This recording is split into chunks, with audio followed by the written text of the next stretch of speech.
पाकिस्तान की कौमी airlines PIA की निजकारी का मामला एक बहुत बड़े मोड़ पर आ पहुंचा है। एक ऐसी डील होने जा रही है जो शायद उसकी तकदीर ही बदल दे। तो आइए देखते हैं कि आखिर हो क्या रहा है और पीआईए की मिल्कियत में ये इतनी बड़ी तब्दीली कैसे आ रही है। तो सबसे ताज़ा और सबसे बड़ी खबर यह है कि इस पूरी डील में एक नया बहुत दिलचस्प मोड़ आया है। मुल्क की एक बहुत बड़ी फर्टिलाइज़र कंपनी यानी फौजी फर्टिलाइज़र अब इस कंसोर्शियम में शामिल हो गई है, जिसने पाकिस्तान इंटरनेशनल एयरलाइंस को हासिल करने की बोली जीती है। तो आज हम किन बातों पर गौर करेंगे? सबसे पहले हम देखेंगे कि ये नया खिलाड़ी कौन है जिसने अचानक एंट्री मारी है। फिर ये जानेंगे कि ये जीतने वाला कंसोर्शियम आखिर है कौन। इसके बाद 135 अरब रुपए की जो बोली लगी है उसके नंबर्स को समझेंगे। ये भी देखेंगे कि इस दौड़ में और कौन कौन था, और आखिर में बात करेंगे कि इस डील को फाइनल होने में अब क्या बाकी है। चलें तो सबसे पहले बात करते हैं इस नए खिलाड़ी की जो इस मैदान में उतरा है। जी हाँ, फौजी फर्टिलाइजर की एविएशन की दुनिया में एंट्री। तो हुआ ये कि फौजी फर्टिलाइजर कंपनी ने पाकिस्तान स्टॉक एक्सचेंज को बाकायदा एक नोटिस जारी किया, और उस नोटिस में साफ लिखा था कि उनके बोर्ड ऑफ डायरेक्टर्स ने इस बात की मंजूरी दे दी है कि वो आरिफ हबीब कॉरपोरेशन वाले कंसोर्शियम का हिस्सा बनेंगे। और ये कोई मामूली बात नहीं, इस एक कदम से इस पूरी डील को एक बिल्कुल नया एंगल मिल गया है।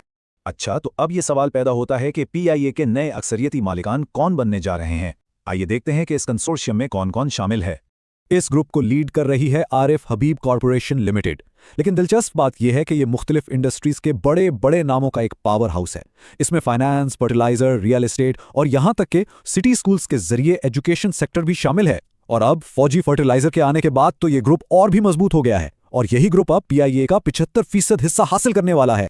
चलें अब जरा नंबर्स पर नजर डालते हैं। आखिर ये बोली कितनी बड़ी थी? 135 अरब रुपए।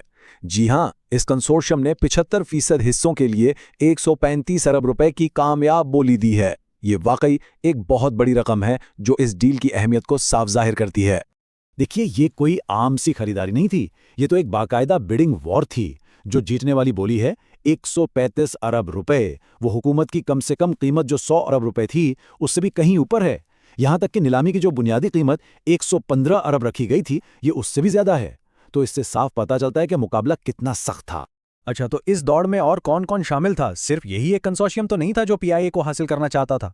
मुकाबला वाकई बड़े नामों के दरमियान था। एक तरफ लकी सीमेंट का ग्रुप था जिसमें हब पावर और कोहार्ट सीमेंट जैसी बड़ी कंपनियां शामिल थीं, और दूसरी तरफ मेट्रो वेंचर्स का कंसोर्शियम था जिसके साथ एयर ब्लू का एविएशन का तजर्बा और लेक सिटी होल्डिंग्स की ताकत थी।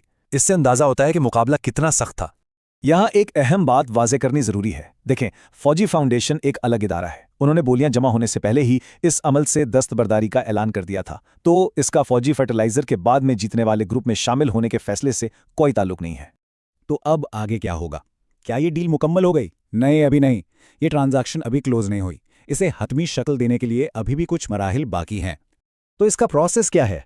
सबसे पहले तो प्राइवेटाइजेशन कमीशन इस कंसोर्शियम को एक लेटर ऑफ एक्सेप्टेंस जारी करेगा। उसके बाद दूसरा कदम होगा कि तमाम पार्टीज के दरमियान हतमी मुआहदों पर दस्तखत होंगे, और फिर आखिरी मरहला जब सारी जरूरी कॉर्पोरेट और रेगुलेटरी मंजूरियां मिल जाएंगी, तब जाकर ये डील सरकारी तौर पर मुकम्मल होगी। तो पाकिस्तान की कौमी एयरलाइन के लिए एक नया बाब शुरू होने वाला है। अब सवाल यह है कि मिल्कियत की ये तब्दीली आसमानों में इसके मुस्तकबिल के लिए क्या मायने रखती है? क्या ये एक नए रोशन दौर का आगाज है या आगे नए चैलेंजेस मुंतजिर हैं? इसका जवाब तो आने वाला वक्त ही देगा, लेकिन एक बात यकीनी है कि कौमी एयरलाइन की तारीख में एक बहुत बड़ी